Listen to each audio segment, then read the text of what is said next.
여러분 안녕하세요. 실크로드의 주병률입니다.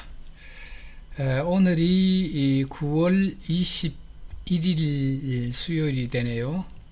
벌써 가을의 중심으로 다가가는 것 같은 그런 계절입니다. 아마 9월이 시작한 지도 어제 같은데 벌써 이렇게 시간이 흘러왔습니다. 자, 매주 수요일마다 시 한 편씩을 들고 여러분들을 찾아뵙고 있는데, 오늘 그 두 번째 시인, 또 두 번째 시집입니다. 기차는 꽃그늘에 주저앉아라고 하는 시집의 이 김명인 시인의 시를 가지고 여러분들을 찾아뵙고 있습니다. 자, 어느덧 이제 우리가 우리 시대의 시기를 시작한 지도 10회째가 이렇게 됩니다. 그래서 오늘로서 우리 김명인 시인의 시집 기차는 꽃그늘에 주저앉아라고 하는 시집을 읽어내는 작업을 마무리할까 합니다. 그래서 오늘은 좀 특이하게 오늘의 시가 우리들이 읽어내야 되는 시가 이 시집의 표제시입니다. 제목이 이제 기차는 꽃그늘에 주저앉아라고 하는 제목의 시고요. 또 어떻게 보면 이 계절에 가장 합당한 시가 아닌가 그런 생각이 듭니다. 우선 시 한 편을 감상하시고 이 얘기를 나눠보도록 하겠습니다.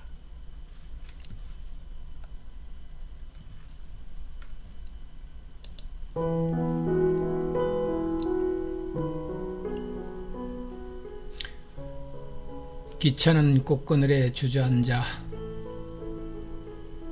김명인.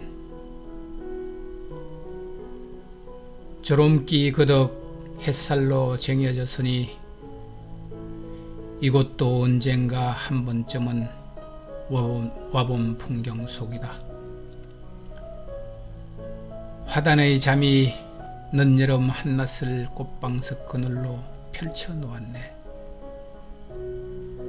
작은 역사는 제 키높이로 녹슨 기차 한량 주저앉히고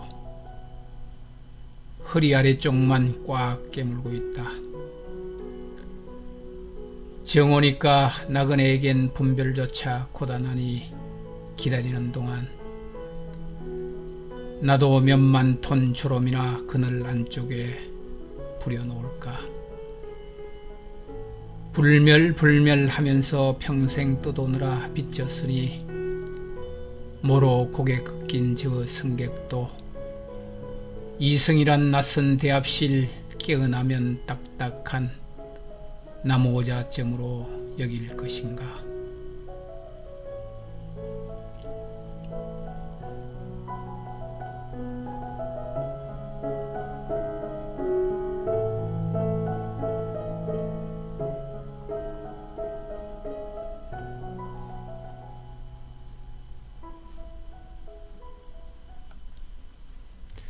자, 이것이 이제 오늘 우리가 읽어내는 기차는 꽃그늘에 주저앉아라고 하는 시 전문입니다. 우리가 일상적으로 살아가는 그 모습은 아마 바쁘죠. 정신없이 이렇게 시간이 흘러가고 하루하루가 어떻게 지나갔는지도 모를 정도로 일에 그 메모리 돼서 살거나 아니면 목적한 바 그런 일들로 가득하게 이렇게 보내고 있습니다. 자, 이 시는 우리가 한편으로 보면 느리게 산다는 것에 대한 미학, 우리는 지금 현대를 살아가는 이 태도, 그 다음에 생활 습성들이 전부 다 근대라고 하는 근대적 시간 개념입니다. 근대는 생산과 관련되어 있고 시간은 곧 돈과 연관이 되어 있잖아요. 그래서 어떻게 하면 생산량을 극대화할 것인가 라고 하는 것으로 우리는 우리들의 삶의 그 방향성을 맞추고 있습니다. 그러다 보면 우리가 원하는 물질적인 것 또는 목표한 그 기타의 것들은 얻을 수 있다고 하더라도 정작 우리가 인생이 무엇인가, 산다는 것이 무엇인가라고 하는 깊이 있는 성찰이라고 하는 부분들은 놓치기 십상입니다. 이것이 유독 한 개인에 국한된 문제가 아니고 이 시대를 살아가는 우리 모두가 겪는 현실적인 문제입니다. 그래서 사람들마다 이렇게 물어보면 너무나 시간이 바쁘다, 너무나 시간이 없다, 또는 너무나 바쁜 나머지 시간을 낼 수 없다라고 하는 이 얘기를 입에 달고 삽니다. 저는 가만히 이렇게 좀 생각을 해보면 저도 마찬가지로 그렇게 살았겠지요. 지금도 그렇게 또 살고 있는지도 모르겠고요. 근데 저도 그런 제 자신을 가만히 뒤돌아보면 과연 이것이 잘 사는 것인가? 제가 어릴 때 할머니 할아버지를 참 좋아했습니다. 그래서 그분들에게 가끔씩 그 엉뚱한 질문을 이렇게 하죠.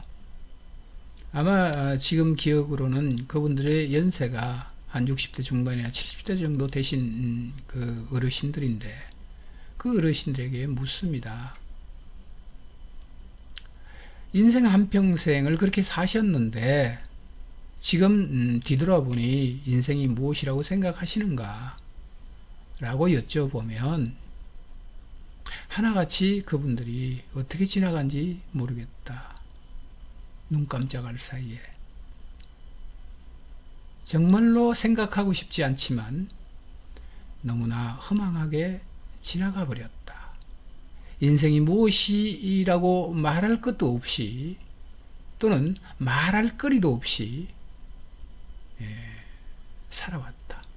그런 말씀을 공통적으로 하시는 걸 제가 어릴 때 듣습니다. 그러면서 저는 곰곰이 생각을 하죠. 나는 어른이 되어서는 절대 저렇게는 저런 생각을 가지면서 살지는 않아야 되겠다.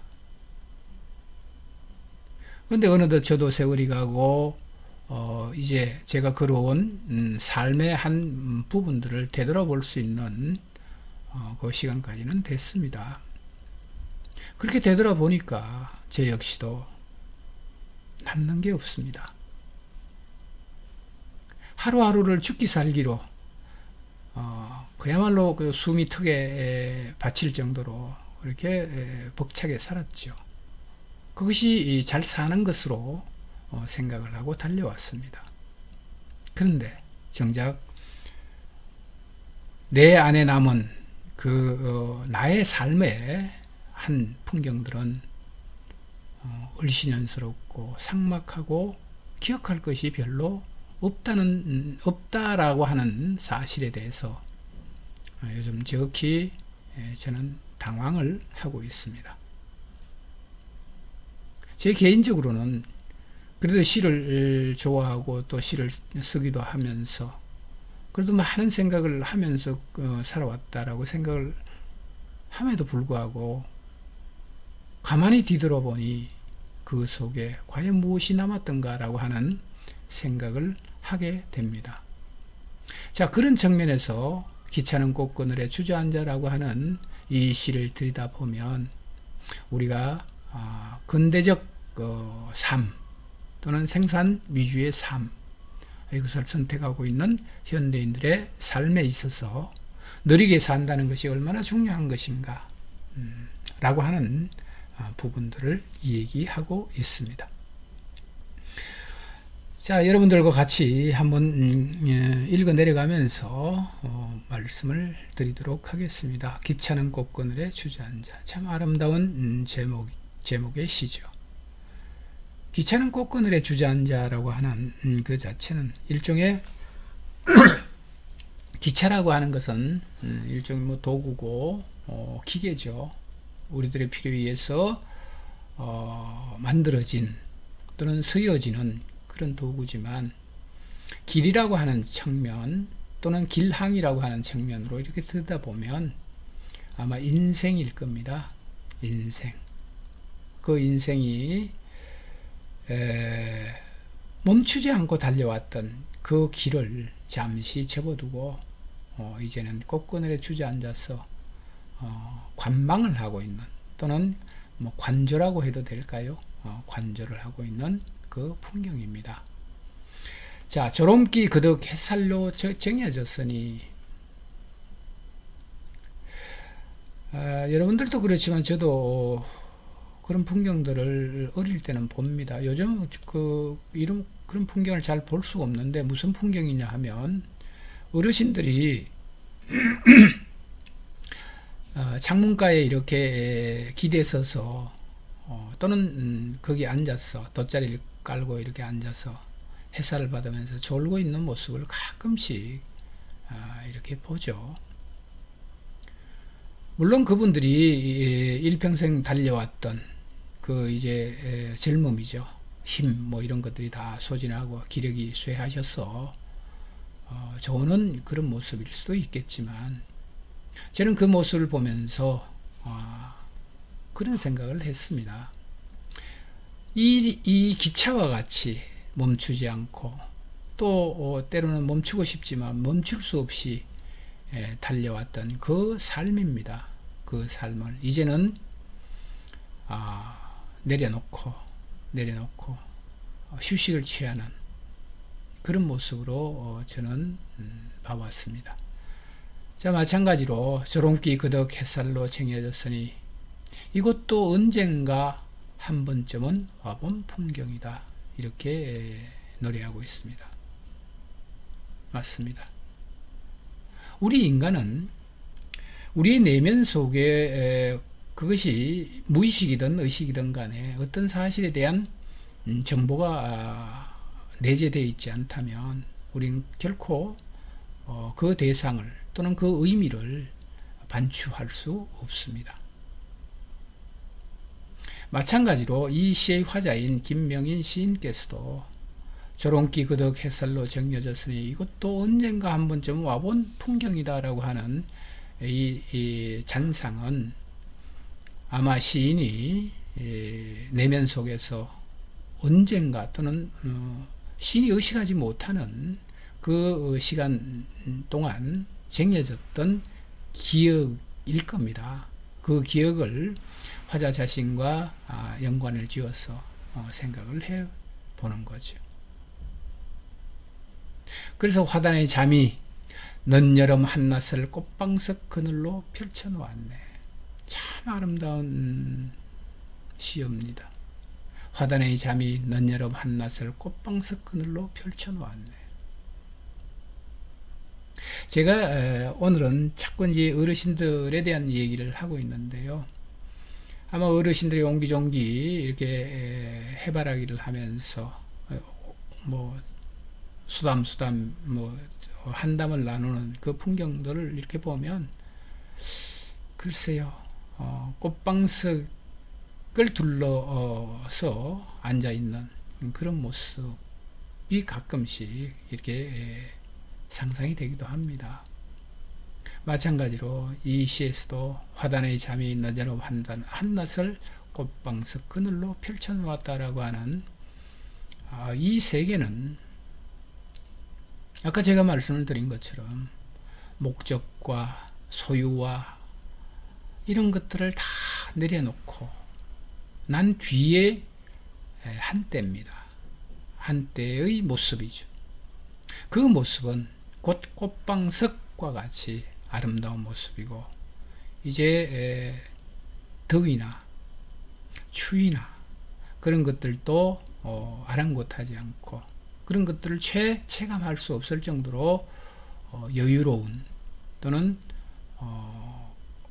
글쎄요, 관조, 아까도 제가 말씀을 드렸습니다만 그런 한때입니다. 거기에 더해서 작은 역사는 제 키높이로 녹슨 기차 한량 주저앉히고, 그렇죠. 저는 제 집에 작은 그 화단이 있어서 나무들이 몇 그루 있습니다. 근데 그 나무들을 가끔씩 이렇게 보면, 가만히 들여다보고 있으면 아마 화단이 그 면적이 좁죠. 그 다음에 적정한 평수를, 그 나무가 자랄 수 있는 적정한 평수를 확보가 안 됐던 모양이에요. 조밀하게 이제 나무가 식재가 되어 있는 거죠. 그러다 보면 나무가 옆으로 튼튼하게 가지를 벗고 이렇게 왕성하게 자라는 것이 아니라 키만 큽니다. 키만 훌쭉하게. 제가 뭐 일반적으로 키가 좀 크거든요. 근데 키만 저처럼 피썩 말라서 키만 훌쭉하게 이렇게 큰 모습을 보면서 우리들의 삶이 저와 같겠거니라는 생각을 해봅니다.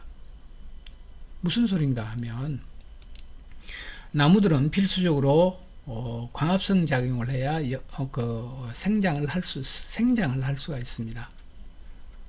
키 큰 나무들의 그늘에 가리면 그 키 작은 나무들은 그 그늘이라고, 키 큰 나무가 가렸던 그늘을 벗어나기 위해서 옆으로 튼튼하게 자라는 것이 아니라 햇볕 발하기를 하기 위해서 키를 쓰고 키를 키웁니다. 그래서 제 집에 있는 화단에 있는 나무들이 하나같이 몸집은 없고 키만 훌쭉하게 이렇게 커 있는 모습을 보게 되죠. 근데 여기는 화자는 이렇게 얘기를 하고 있습니다. 작은 역사는 제 키 높이로 녹선기차 한량 주저앉히고, 여기는 많음 또는 가진 것 또는 뭐라고 할까요? 그 소유의 질량보다는 양적인 문제, 뭐 이런 개념하고는 전혀 관계없는 부분들입니다. 그래서 작은 역사가 제 키 높이로 녹슨 기차를 또 주저앉히고 옹기종기 모여있는 꽃방석 그늘로 모여있는 그런 공간입니다. 그래서 허리 아래쪽만 꽉 깨물고 있다. 이렇게. 우린 들뜨거나 웃자라거나, 욕망이란 그런 거잖아요. 들뜨거나 웃자라거나 아니면 자기가 통제할 수 없는 어떤 것으로 출렁거릴 때 그걸 우리는 욕망이라고 얘기를 합니다. 그래서 그런 것들이 일어나지 않게, 또는 그런 것들을 다 비워낸 한 세계죠. 그래서 허리 아래쪽만 꽉 깨물고 있다. 정오니까 나그네에겐 분별조차 고단하니. 여러분들도 그렇지만 저도 또한 마찬가지고, 우리 아름다운 시를 쓰신 김명인 시인도 언젠가는 귀로죠. 귀로. 우리가 왔던 곳으로 다시 돌아가는 그 귀로에 당면할 겁니다. 저 역시도 마찬가지고 여러분들도 마찬가지입니다. 그럴 때 우리는 이 세상을 살면서 늘 우리는 분별을 하잖아요. 좋고 나쁨, 많고 적음, 기쁘고 슬프고, 이런 것들을 대상을 통해서 늘 분별하면서 삽니다. 그래서 우리는 뭐 좀 우스갯소리인 것 같지만 객관적으로 말해서 말이야, 또는 나는 가장 정당하게 말했어, 뭐 정당하게 생각했어, 이런 말을 버릇처럼 이렇게 합니다. 그렇지만 인간은 근본적으로 분별을 하는 존재입니다. 무엇에 대한 분별인가요? 대상에 대한 분별이죠. 나 중심성을 놓고 그 대상을 나화하는 그 분별에 일평생 사여서 삽니다. 그런 모든 것들을 나그네에겐 내려놓고, 나그네는 내려놓고 기차를 기다리죠. 참 아름다운 시간입니다. 나도 몇만 톤 조롬이나 그늘 안쪽에 부려놓을까. 이때 이 조롬은 육체적인 고단함 이런 것보다는 평화, 그 다음에 더 이상 욕망이 들끓지 않는, 다 비워냄, 일종의 공의 세계성을 지니고 있는 조롬이죠. 여기는 어떻게 보면 뭐 우리가 또 이것도 일종의 분별일 텐데 행복, 불행, 슬픔, 그리움조차도 다 내려놓은 그 졸음의 세계입니다. 그래서 불멸하면서 평생 떠도느라 빚졌으니, 맞죠? 우리는 길을 쓰고 살죠. 그러면서 불멸, 나는 죽지 않을 것이야, 죽어서는 안 돼, 또는 뭐 여기서 쓰러지면 안 돼, 아니면 뒤처지면 안 돼, 뭐 이런 경쟁 의식을 가지고 일평생 살죠. 그런 측면에서 이 불멸성이 하나가 있고요. 또 하나는 무한한 욕망입니다. 그 욕망을 제가 아까 말씀드린 것처럼 자기화한 욕망입니다. 대상을 자기화한 욕망입니다. 동등하거나 평등한 어떤 관계성에 대한 설정이 아니라 나의 필요에 의해서 또는 나의 목적에 의해서 대상을 이용하고 대상을 쓰죠. 그러면서 나의 목적이 달성되고 나의 필요가 없어질 때 언제 그랬냐는 듯이 그 대상을 잊어버리고 버립니다. 그런 데 대한 일종의 성찰이죠. 그래서 평생 떠도느라 빚졌으니 모로 고개 꺾인 저 성객도 이성이란 낯선 대합실 깨어나면, 여러분들도 마찬가지고 저도 마찬가지입니다. 이 이성이라 이 세계에 나의 의존한 관계없이 정착한 거죠. 잠시 내게 주어진 생명만큼 잠시 머물다가 가는 공간이 바로 이성입니다. 이 세계입니다. 낯설죠. 그 낯섦이라고 하는 것을 우리는 자꾸 나의 의도대로 그것을 돌려놓고자 용을 쓰면서 일평생 삽니다. 그래서 모로 고개 꺾인 저 성객도 이성이란 낯선 대합실 깨어나면 딱딱한 나무오자증으로 여길 것인가. 참 아름다운 시입니다. 나무오자증으로 여길 그 이성이라고 하는 세계인데, 우리가 젊은 한때 살아내면서 이 세계란 나무오자 하나를 가질 수 없는, 또는 나무오자 하나만큼 소박하게 가지다 가는 것이다 라고 하는 그 인식을 가진다면, 생각을 가진다면 아마 우리가 살아냄 또는 인생이라고 하는 그 측면에서는 훨씬 더 풍요로운 사유와 생각들로 행복하게 또는 기쁨으로 그렇게 살아내왔지 않을까, 이런 생각을 하게 됩니다. 그래서 이 전체 시를 들여다보고 있으면 아마 김명인 시인, 이 시의 화자는 이 세상이라고 하는 별이죠. 이 별에 초대도 없이 나그네로 왔죠. 또한 나그네가 흔적도 없이 사라지듯이 우리들이 살아가면서 너도 나도 다 사라집니다. 그럼에도 불구하고 우리는 천년만년 살 것처럼 모으고 또 모으고 쟁이고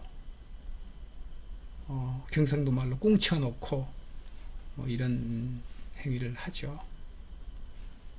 천년을 살 것 같이 천년을 살 것 같이 그렇게 합니다. 물론 우리가 열심히 살고 글쎄요, 미래를 위해서, 나의 앞날을 위해서 준비를 한다는 것 아주 훌륭한 일이죠. 그렇지만 그 정도를 넘어서 나의 소유욕이라고 하는 이 욕망의 극대화를 위해서 우리가 쟁이고 끌어모으는 삶으로 산다면 그 삶은 어떻게 보면 불행한 삶이 아닐까, 이런 생각을 하게 되고요. 그들에게도 언젠가는 나그네처럼 왔다가 나그네처럼 사라지는 이 공간이 이 세상일 텐데, 그때 그들은 무슨 생각을 할 것인가, 또한 나는 무슨 생각을 할 것인가 라고 하는 부분을 한번 좀 깊이 있게 생각해 보게 하는 시가 바로 오늘의 시입니다. 자, 여러분, 이렇게 해서 이제 김명인 시인의 시집 귀찮은 꽃그늘에 주저앉아라고 하는 시집 속에 포함된 시 5편을 오늘로서 마감을 합니다. 아마 여러분들은 더 확장해서 공부를 하고 싶으신 분들이 계시면 서점에 가시면요, 민음사에서 출판한 이 시집이 있습니다. 아니면 민음사로 연락을 하셔서 구입하셔서 이 가을에 차근차근 앉아서, 또는 꽃방석 그늘로 앉아서 느린 걸음으로 한 땀 한 땀 시행을 읽어가는 그 행복도 가져보는 것이 어떤가, 이런 생각을 해봅니다. 자, 여러분, 다음 주에는 제가 커뮤니티에 올리겠습니다. 다음 주부터는 또 다른 시인의 훌륭한 시를 통해서 우리가 살고 있는 이 황량한 또는 숨가쁜 삶의 한 과정이지만, 시 읽는 시간만큼은 여러분들과 제가 조금 행복해지는 그런 시간이었으면 좋겠습니다. 그래서 커뮤니티에 시인의 시집과 어떤 시인이라고 하는 것을 올려드리도록 하겠습니다. 자, 여러분, 오늘은 귀찮은 꽃그늘에 주저앉아 라고 하는 시집의 시, 김명인 시인의 시입니다. 시를 통해서 여러분들과 만났습니다. 건강하시고 다음 주에 다시 뵙도록 하겠습니다. 여러분, 감사합니다. 안녕히 계십시오.